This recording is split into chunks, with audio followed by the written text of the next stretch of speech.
Егер сен бұл видеоға кірсең, барлық танымал анималерді көріп тастап, енді не көреріңді білмей жатқан сияқтысың ғой. Онда ассалаумағалейкум досым. Бүгін мен саған бұл видеода көруге тұрарлық анималерді айтып, олардың бастапқы сюжетін қысқаша баяндап беремін. Кеттік.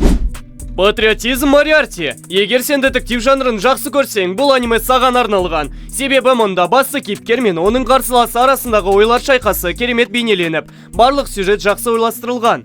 Аниме басты кейіпкер атақты қылмыскер Мориарти және оған қарсы шығатын атақты детектив Шерлок Холмс туралы. Мориарти өте ақылды қылмыскер болады, бірақ қылмыскер болғанмен оның мақсаты өте жарық, адамдарға көмек көрсету.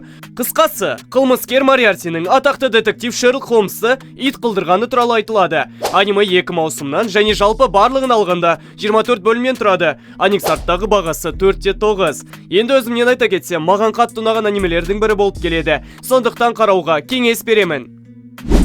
Последний Серафим. Бұл шайқастары көп анимелерді жақсы көретін адамдарға арналған. Шайқастар өте керемет бейнеленген. Қысқасы, аниме былай басталады. Бір күні жер бетіне бір вирус тап болады, және 13 жастан асқан барлық адамдар арғы дүниеге өтеді. Сол жағдайды пайдаланып, жер астынан вампирлер шығып, жер бетін жаулай бастайды. Біздің басты кейіпкерлеріміз енді вампирлердің құлдығында болады, және олар вампирлерге өздерінің қандарын өткізіп тұруға мәжбүр болады. Бірақ кішкентай балалар бұл жерден қашуды көздейді және жоспар құрады. Енді олар қаша алады ма? Анимеден көрсеңдер болады. Аниме 2 маусым және жалпы алғанда 24 бөлімнен тұрады. Аниксарттағы бағасы 4.7. Өзім бұл анимені 2-3 рет қайталап көргенмін. Көруге тұрарлық аниме, кеңес беремін. Великий из бродячих псов. Бұл аниме шайқастар мен сюжетті бағалайтын адамдарға арналған деп ойлаймын. Қысқасы, басы былай басталады. Ацуши Накадзиманы жетімдер үйінен шұғыл түрде қуып шықты. Баспанасыз, аштықтан әбден әлсіреген жігіт өмірге деген жігерін жоғалтқан жоқ. Тіпті жерден көтерілудің амалын тапты. Ашумен және ашу өкінішпен араласқан күйде ол жалғыз амалы күндізгі уақытта адамдарды тонау деп шешті. Сарқырап тұр. Бұл не? Судың ішінен аяқтар көрінеді. Сұрқ. Құтқарушы режимі іске қосылды. Сол сәтте Ацуши шаршап шалдығып келе жатқан жолаушылар мен керуендерді тонау туралы ойларын ұмытып, өзенге секіріп, әлсіз қалқыманы құтқаруға асықты. Сөйтсе, бұл судан шығарылған жігіт ерекше өз-өзіне қол жұмсау әрекетіне сәтсіз аяқталғаны наразы болып отыр екен. Кейін таңданған Ацуши оның аты Асаму Дадза екен және оның қаруланған детектив агенттігінде жұмыс істейтінін біледі. Бұл агенттіктің тергеушілері ерекше қабілеттерге ие, ал полиция мен әскер қолынан келмейтін жағдайларда оларға жүгінеді. Ацушидің жаңа өмірі қалай басталатынын анимеден көріңдер. Бөлім саны жалпы алғанда 60, маусым саны 5. Аниксарттағы бағасы 4.7. Көрмесеңдер, өкінесіңдер. Ал біз жалғастырайық. Для тебя бессмертные. Бұл аниме сенің жаныңа бататына сенімдімін, өйткені әр кейіпкер үшін өз жаныңды беріп қарайсың. Мұңды оқиғаларға толы. Бұл аниме қатты танымал болмаса да, сенің жүрегінде өмір бақи қалады.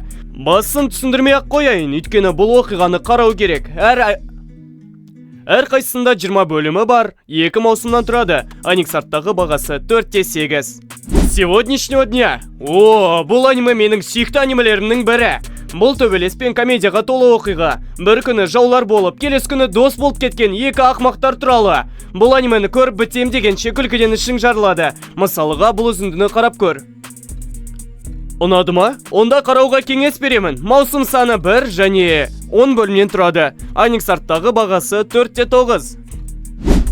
Вельзепуз. Бұл төбелес, фантастика және комедия жанрларының үйлесімі. Аниме былай басталады. Бір күні бұзақы оқушы Ога үлкен сыныптан келген оқушылармен төбелесіп, олардың көттерін айырады. Бір кезі жанында ағып жатқан арыққа қараса, бір амбалды мужик суда жүзіп бара жатыр екен.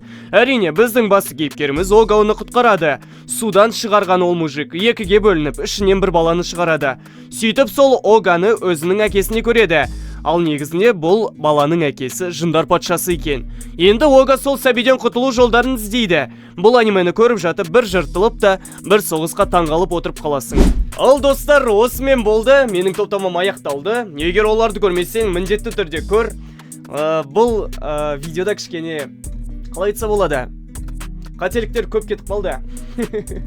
Видеоны дұрыстап қарасаңыздар, байқаған шығарсыңдар. Кейбір сөздерді дұрыс айта алмаймын деп болдым. Егер видеоны сал, лайк басыңыздар, каналға тіркеліп кетіңіздер. Және коммент жазып кетіңіздер, маған қолдау болсын. Сіздермен болған бірлік тап, келесі кездескенше. Видеоны қарағандарыңызға үлкен рахмет.